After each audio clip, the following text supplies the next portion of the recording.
Hi everyone, polity master में आपका स्वागत है।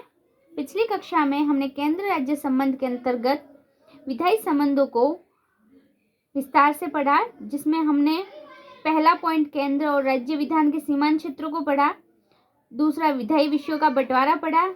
आज हम राज्य क्षेत्र में संसदीय विधान को विस्तार से पढ़ेंगे।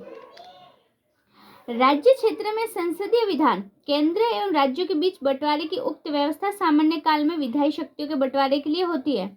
नॉर्मली हम देखते हैं कि विधायी शक्तियों का बंटवारा केंद्र और राज्य के मध्य किया हुआ है। इनका हमने पिछली कक्षा में पढ़ा था कि 7वीं अनुसूची में इनको विस्तार से बताया गया है, जिसमें संघ सूची, राज्य सूची, समवर्ती सूची के बारे में पढ़ा कि किन किन पर कौन कौन कानून बना सकता है।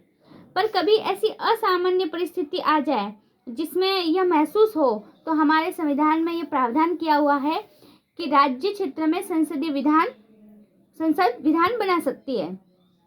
और ये कब कब बना सकती है, उसके लिए निम्न परिस्थितियां हैं। सबसे पहले, जब राज्यपाल एक प्रस्ताव पारित कर दे, यानी राज्यसभा यह घोषणा कर दे कि राष्ट्र हित में यह आवश्यक है कि संसद राज्य के लिए कोई कानून बनाए, तब संसद इस मसले पर कानून बनाने के लिए सक्षम हो जाएगी। इस तरह के किसी प्रावधान को उपस्थित सदस्यों में 2/3 का समर्थन मिलना चाहिए। यह प्रस्ताव 1 वर्ष तक प्रभावी रहेगा। इसे आगे असंख्य बार बढ़ाया जा सकता है, परंतु इसे एक बार में 1 वर्ष से अधिक नहीं बढ़ाया जा सकता है। यह व्यवस्था राज्य विधानमंडल को समान मुद्दे पर कानून बनाने से नहीं रोकती है, लेकिन राज्य कानून एवं संसदीय कानून के बीच असहमति के मसले के बाद की व्यवस्था मान्य होगी।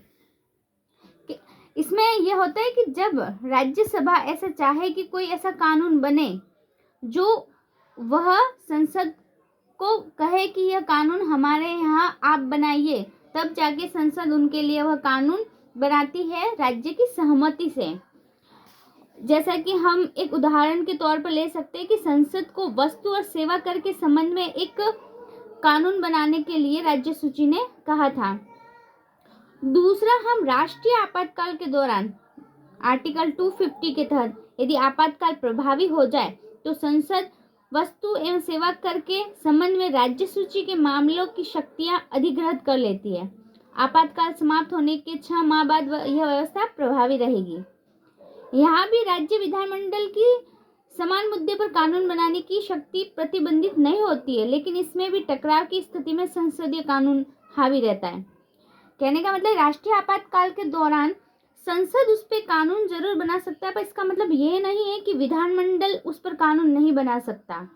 अगर दोनों के बीच में कोई टकराव की स्थिति आ जाती है तो संसदीय कानून हावी रहता है, और यह भी सिर्फ 6 महीनों के लिए। तीसरा, इसमें होता है राज्यों के अनुरोध की अवस्था में। यह आर्टिकल 252 के तहत जब 2 या अधिक राज्यों के विधानमंडल प्रस्ताव पारित करे कि राज्य सूची के मसले पर कानून बनाना चाहिए, तब संसद उस मामले के संबंध में कानून बना सकती है।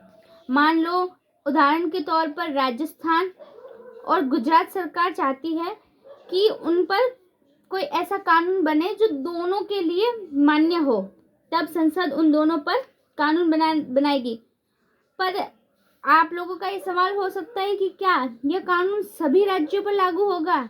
तो नहीं, यह कानून उन्हीं राज्यों में प्रभावी होगा जिन्होंने इसे बनाने के संबंध में प्रस्ताव पारित किया था। यद्यपि बाद में कोई राज्य इस संबंध में विधानमंडल में पारित प्रस्ताव के माध्यम से इसे लागू कर सकता है। अगर कोई चाहता है कि मुझे भी इसमें शामिल होना है तो वो हो सकता है। इस तरह के कानून का संशोधन या इस पर पुनर्विचार संसद ही कर सकती है, न कि संबंधित राज्य। जैसा कि ऊपर के 2 पॉइंट में हमने देखा था कि उसमें विधानमंडल भी शामिल हो सकती है, कानून बना सकती है, उसमें संशोधन कर सकती है, जो कुछ भी। पर इस मामले में जिसमें 2 या 2 से अधिक राज्यों ने कोई प्रस्ताव पारित करवाने का कहा है, तो उस मामले में फिर वो उसमें कुछ भी संशोधन नहीं कर सकते, ना बदलाव कर सकते, ना उसको खत्म करने की अपील कर सकते हैं। उसमें जो कुछ भी करेगा संसद ही करेगा। संसद उन मामलों पर भी कानून बना सकती है जिन पर उसे सीधे शक्ति प्रदत्त नहीं की गई है। दूसरी ओर ऐसे मामले में राज्य विधानमंडल की कानून बनाने की शक्ति समाप्त हो जाती है। राज्यों द्वारा इस प्रकार का प्रस्ताव पारित करने का अभिप्राय यह है कि उन्होंने अपने विधान निर्माण की शक्ति को समर्पित कर दिया है उक्त व्यवस्था के तहत हम कुछ उदाहरण देख सकते हैं, जैसा कि पुरस्कार प्रतियोगिता अधिनियम 1955, वन्यजीव संरक्षण अधिनियम 1972, जल प्रदूषण नियंत्रण एवं निवारण अधिनियम 1974, नगर भूमि अधिकतम सीमा और विनियम अधिनियम 1976 और मानव अंग प्रत्यारोपण अधिनियम 1994। इसके तहत हमने देखा है कि कैसे राज्यों के अनुरोध पर संसद कोई कानून बनाती है। अगला पॉइंट है अंतर्राष्ट्रीय समझौतों को लागू करना। हम जानते हैं कि अंतर्राष्ट्रीय मुद्दों को केंद्र देखता है, जो संघ सूची का एक विषय है। अगर इसके किसी ऐसा कोई कानून है जो राज्यों में लागू करना अनिवार्य है और कोई राज्य ऐसा बोल दे कि नहीं, हम यहाँ पर ये कानून नहीं चलाने देंगे, तो इसलिए अंतर्राष्ट्रीय समझौतों को लागू करने के लिए 253 के तहत संसद राज्य सूची के किसी मामले में अंतर्राष्ट्रीय संधि या समझौते के लिए कानून बना सकती है। यह व्यवस्था केंद्र को अपने अंतर्राष्ट्रीय दायित्व और प्रतिबद्धता को पूरा करने के योग्य बनाती है। उक्त व्यवस्था के तहत बनाए गए कुछ उदाहरण हम बताते हैं। संयुक्त राष्ट्र अधिनियम 1947, जेनेवा समझौता अधिनियम 1960, अपहरण के खिलाफ अधिनियम 1982 इत्यादि। अगली पेशकश में राष्ट्रपति शासन के दौरान, जब राज्य में राष्ट्रपति शासन लागू हो तो संसद को संबंधित राज्य के लिए राज्य सूची पर कानून बनाने की शक्ति प्राप्त हो जाती है। राष्ट्रपति शासन के उपरांत भी संसद द्वारा बनाया गया कानून प्रभावी रहता है। इसका अर्थ यह है कि इस कानून के प्रभावी होने की अवधि राष्ट्रपति शासन की अवधि से स्वतंत्र है, परंतु ऐसे कानूनों को राज्य विधानमंडल द्वारा निरसित या परिवर्तित या पुनः लागू नहीं किया जा सकता है।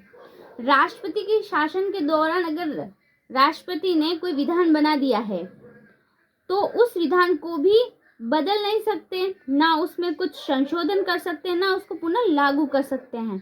उस पर राष्ट्रपति का ही शासन रहता है। तो ऊपर के 2 पॉइंट जहां हमने कहा था कि जब राज्यसभा एक प्रस्ताव पारित करे राष्ट्रीय आपातकाल के दौरान, इन 2 पॉइंट में विधानमंडल अपने कानून बना सकती है, पर राज्यों के अनुरोध की अवस्था में और राष्ट्रपति शासन के दौरान इसमें संसद के कानून ही मान्य रहते हैं, उसमें कुछ भी संशोधन नहीं कर सकते हैं। आज के लिए इतना ही। आज हमने पढ़ा कि राज्य क्षेत्र में संसदीय विधान कैसे कार्य करता है और कौन कौन सी परिस्थिति में करता है। अगली पेशकश में हम राज्य विधानमंडल पर केंद्र का नियंत्रण पढ़ेंगे। धन्यवाद।